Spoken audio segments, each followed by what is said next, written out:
Welcome to the Growth Mindset Podcast. Today we're diving into happiness, enjoyment of life, and examining our amazing ability to completely mess up our own happiness and disappoint ourselves.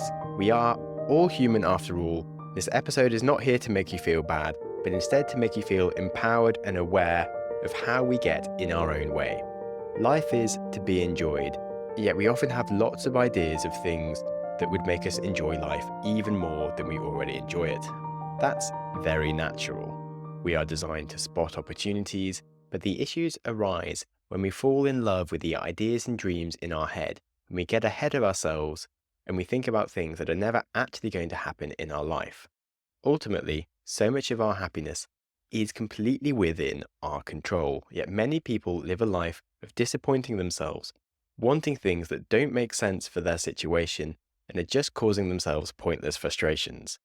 So this will be a short, sharp episode on how to stop disappointing yourself and live with more harmony. So number one is thinking of your past self versus your present self. Now, the writer who no longer writes anymore is not a writer. The artist who no longer paints is not an artist.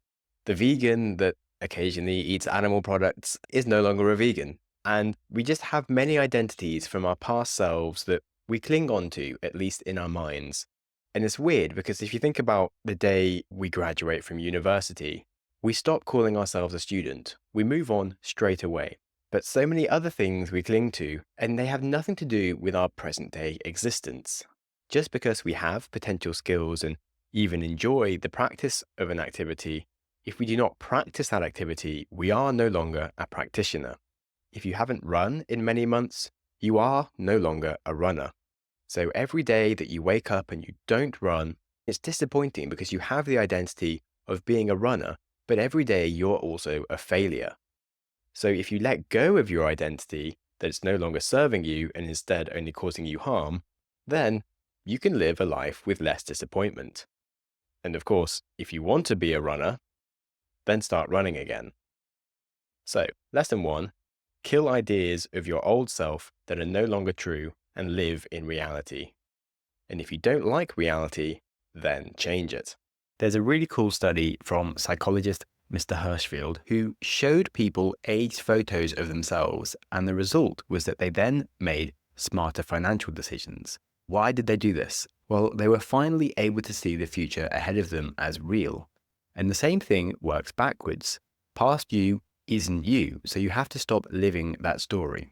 It's sad when you see people get stuck in an identity. The 50-year-old who still goes clubbing and taking drugs, who hasn't let go of their old self. Ultimately, time flows like a river, and as you go down it, you have to reinvent yourself and embrace each phase of life. Arnold Schwarzenegger was great at this. He was one of the world's most successful bodybuilders. But he didn't spend the rest of his life just talking about his bodybuilding prime. He went on to become one of the world's most successful actors, even though the first movie producers that he went to laughed at his auditions. Later, after he'd had a long acting career, he didn't carry on just taking the odd high-paying movie. He moved on to a new version of himself and he became a statesman as the governor of California. The lesson is that you have to accept that the old you is dead, and if it isn't dead, you have to proactively kill it. Once you've done that, you can audit your current identity and choose who you want to be.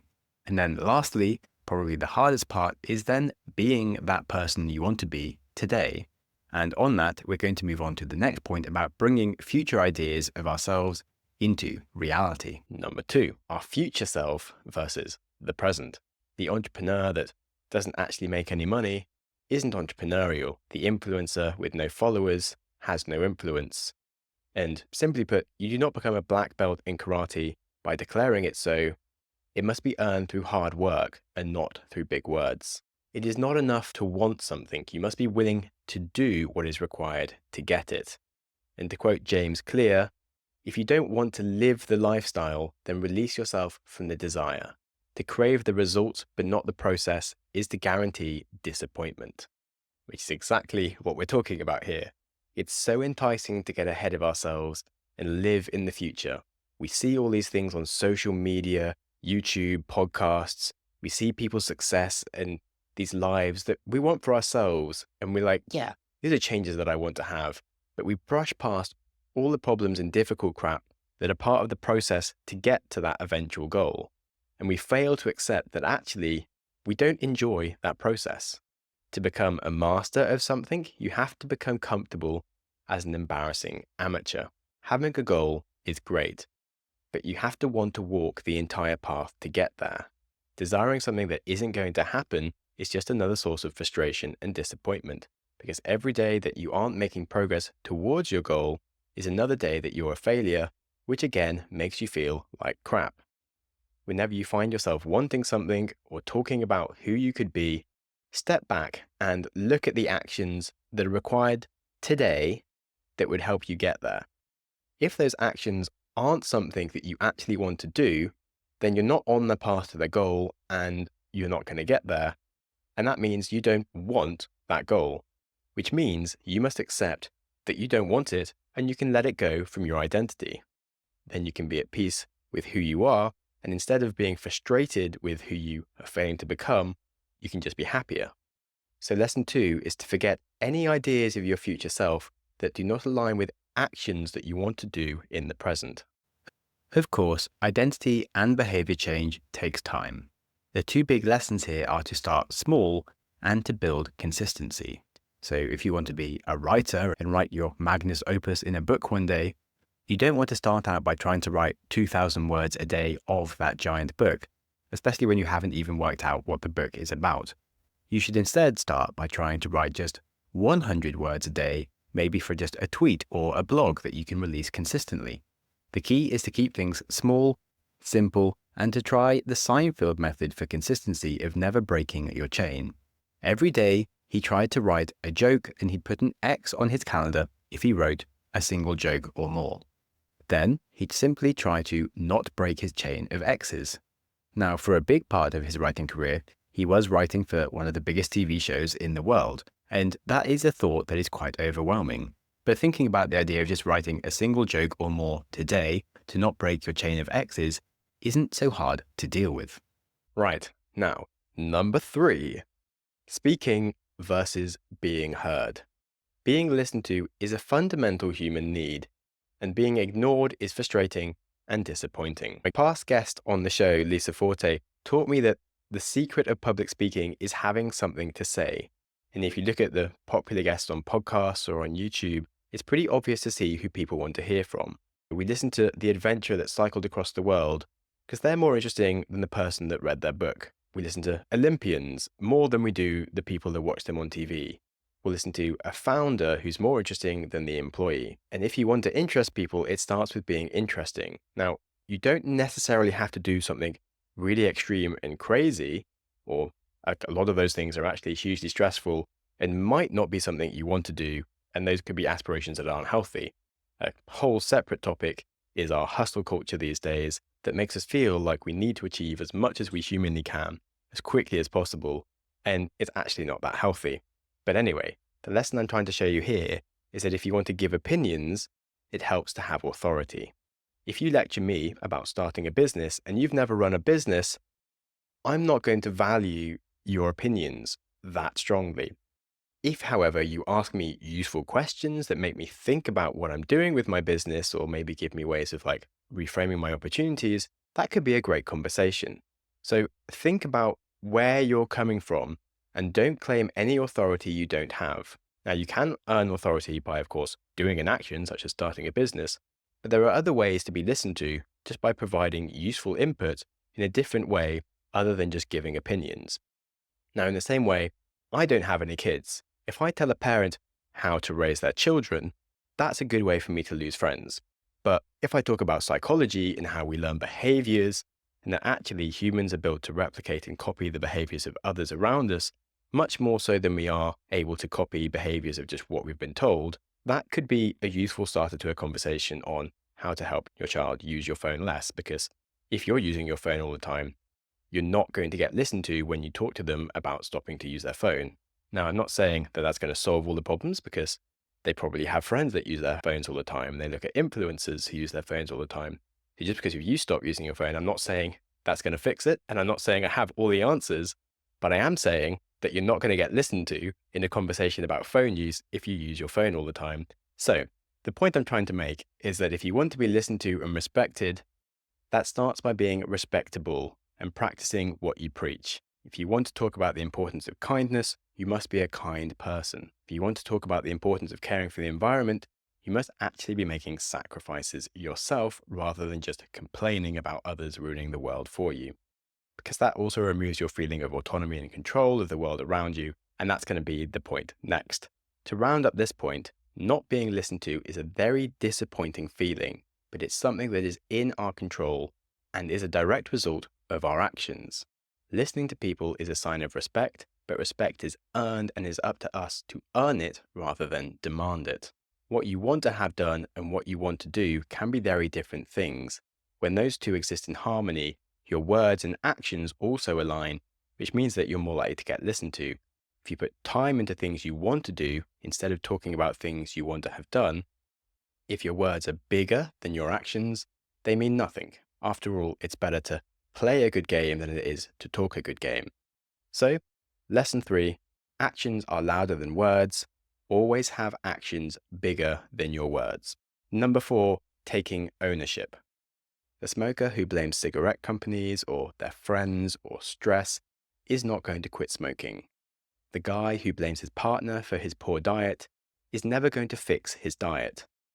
The runner who blames the weather for not running does not go running.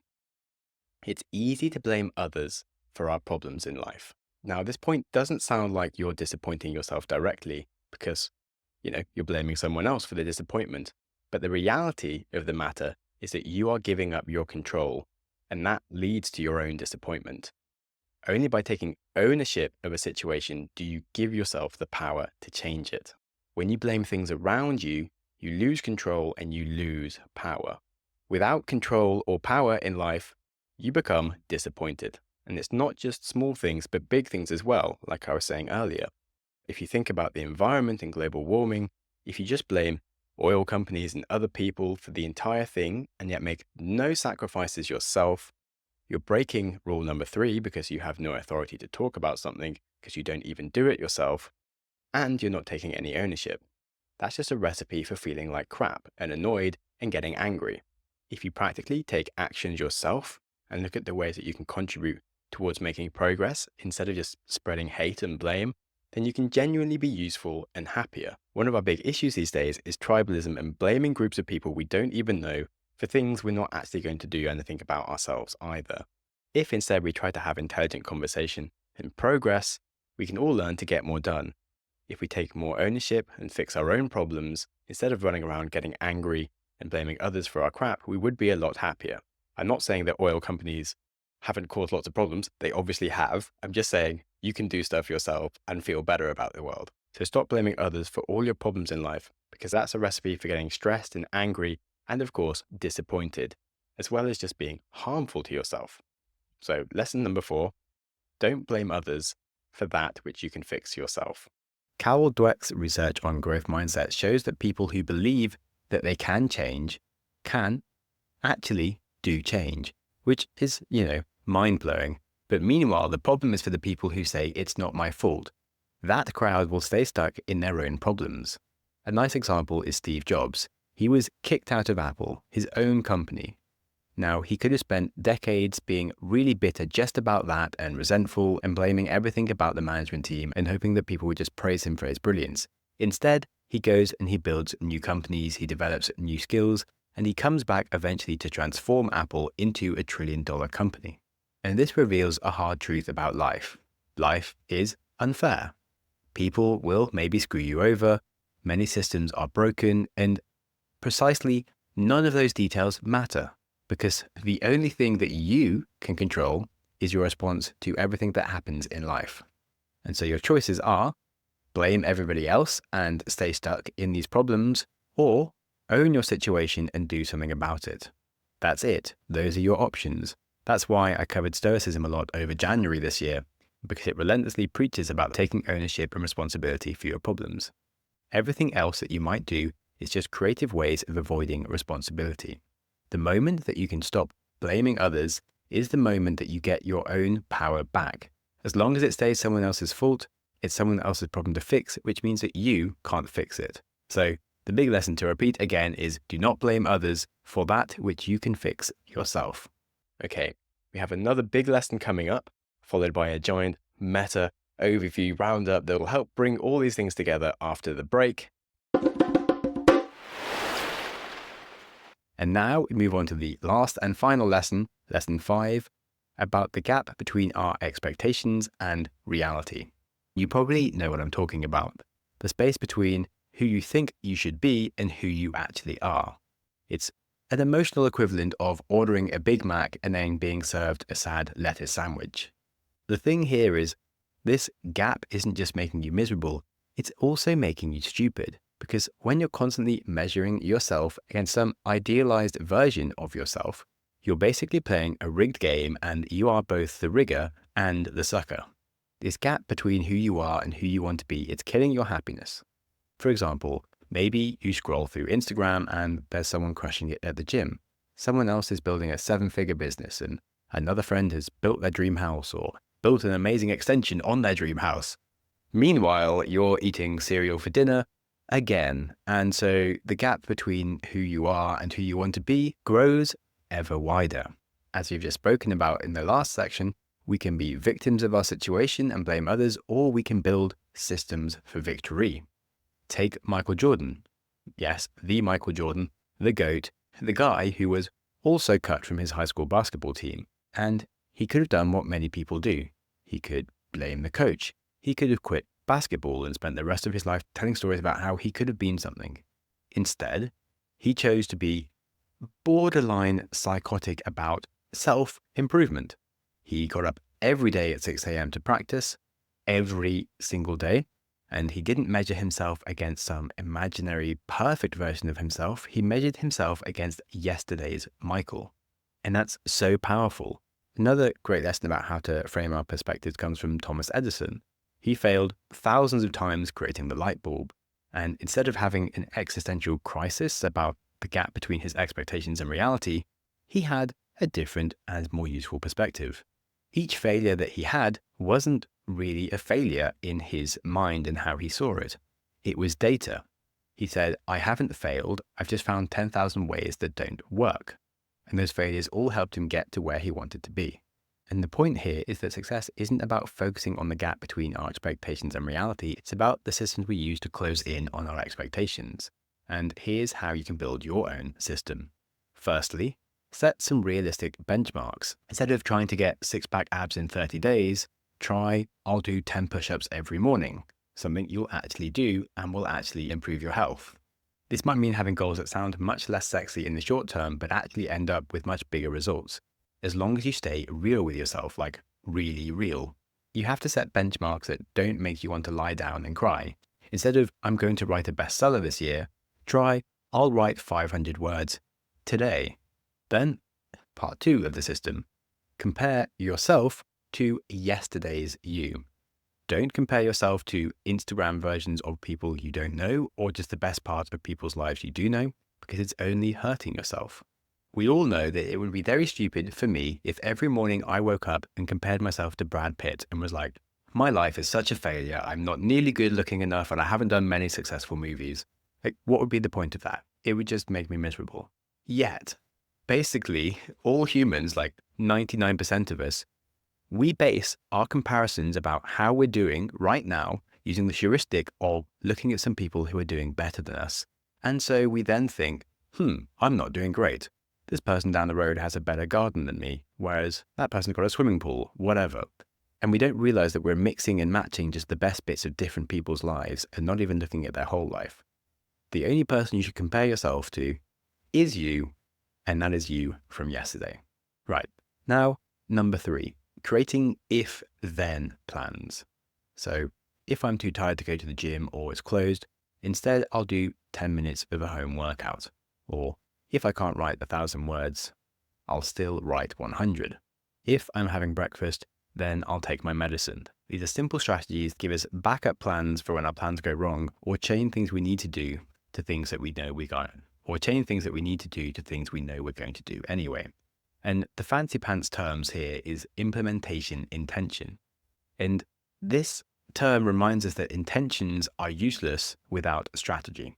And finally, we have point 4 here, which is measure progress and not perfection. So track your wins, celebrate small victories, build momentum. And a good place here is to re-listen to the episode 1 week ago on creating slow and meaningful progress through dedication instead of jumping about and seeking quick wins and instant gratification. Right, wrapped up, remember, the gap between expectations and reality will never close completely. And that's okay. It's not about closing the gap. The gap itself isn't your enemy. It's actually your compass about what you should be doing. And the sooner that you can realize that, the sooner you can stop disappointing yourself and start actually getting somewhere. Ultimately, life is about building the bridge and making your goals and plans happen. Okay, so summary, and what have we learned here? Each of those points were very separate things, but they're all about not disappointing yourself, of course, which is the topic, and it also follows other themes. They're all about lying to yourself about what you expect from yourself. Now, even blaming others, that's when we expect that we would be the person that we dream of if it wasn't for the external thing. But the reality is that the first chance we get when this external thing comes along is that we delegate the requirements for us to do any work, and we fail to be the person that we expected ourselves to be. With all 4 of my points, there was always expectations on ourselves that weren't real and that we weren't going to do them. Now, as we know, expectations are the downfall of happiness and just the creators of disappointment. So the key to not disappointing yourself is found in actually seeing who you really are and accepting the reality of exactly this person that you are with love and kindness. And then, working from that foundation of respect, you can then work on doing what you can do to be your best self. Of course, there are now many more things in terms of how to create healthy habits and stick with them, how to manage your finances, how to do relationships, which are areas which you might be disappointing yourself in, but they all come down to the fundamental core of disappointing yourself with expectations of how you would show up and not doing them. So these 4 points are definitely worth journaling on to give yourself some more awareness, and maybe try talking about them with a friend or a therapist who can really help provide some support and give yourself a better sense of awareness that's really hard to achieve on your own, because these are some big topics to really get into your soul. So with that, thanks so much for listening to this show. If you enjoyed it, then it would be amazing if you shared it with a friend, as that's easily the best way for us to grow. And of course, a good rating would be a lovely way of making me feel special and loved. And remember, if you want to enjoy your life, that starts with enjoying today. So be kind to yourself, and whilst you're at it, be kind to someone else.